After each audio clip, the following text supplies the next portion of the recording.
Okay, this is lesson 4.6, the last lesson of Unit 4. It's called Completing the Square. This is actually solving, not just factoring. It's the only solving that we're going to do in Unit 4. We'll do the rest of our solving in Unit 5. So as we kind of go through this, it looks like there's a lot of steps. And that's just because I've broken it down. But when we start working the actual problems, you'll see that we do a lot of these steps together, so it doesn't take up nearly as much space. So the first thing I want to point out is that you can only use this when a equals 1. A is the number before the x. If it's not 1, you cannot use completing the square to solve. So if the number's 2 or 3 or whatever, then you have to divide everything by that leading coefficient to get the coefficient to be 1. Okay, so the first step, you want to rearrange and you want to leave this space right here. So if you notice, I added 15 to both sides to do that, but I left a space.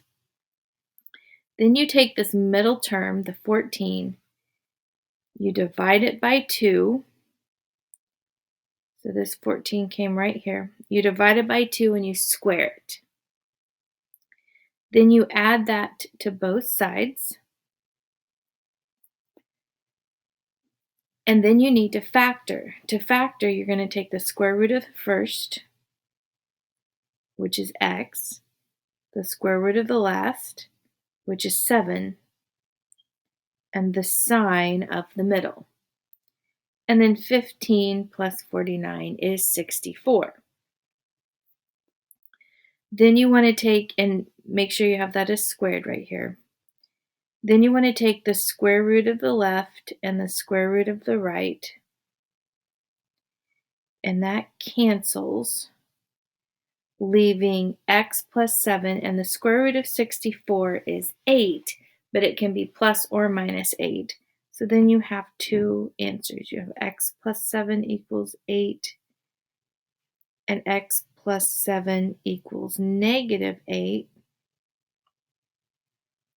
Subtract 7 from both sides, so x equals 1.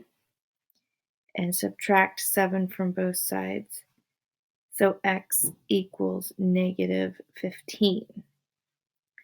Okay, so let's look at this next example, and I'll show you that it doesn't take up nearly as much space as the example that we just did. Okay, so the first step is to move the constant, move the c to the other side by doing the opposite operation. And then when you rewrite it, you leave a space, equals 15. Then you take the middle term, divided by 2, and squared. Well, that's negative 1 squared, which is 1. So we add 1 to both sides.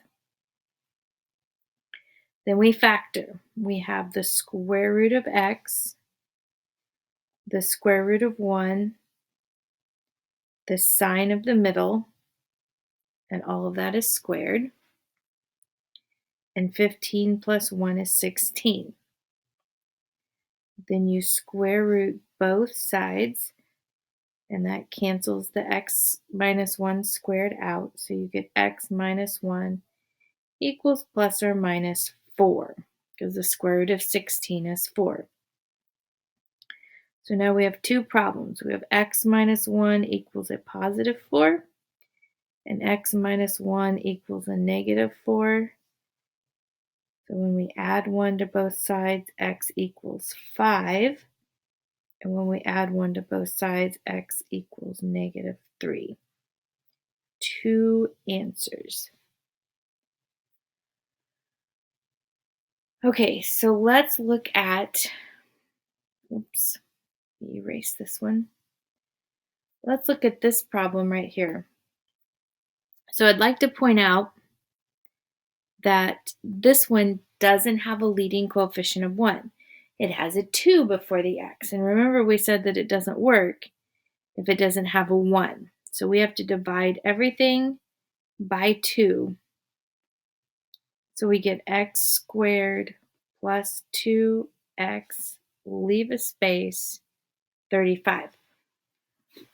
I don't have to add anything to both sides because the c, the constant, is already on the right side. So take the middle term, divide it by 2. So that's 1 squared, which is 1. So add 1 to both sides. Square root of the first, square root of the last, sine of the middle, and put that in parentheses and square it, equals 36. Square root both sides, so that cancels the squared. So we get x plus 1 equals plus or minus 6. So 2 answers here. X plus 1 equals a positive 6. X plus 1 equals a negative 6. X equals 5. And x equals negative 7. All right, if you want to try a couple of these on your own, you can. We will go over the other 2 examples in class, and then we will work on the practice problems.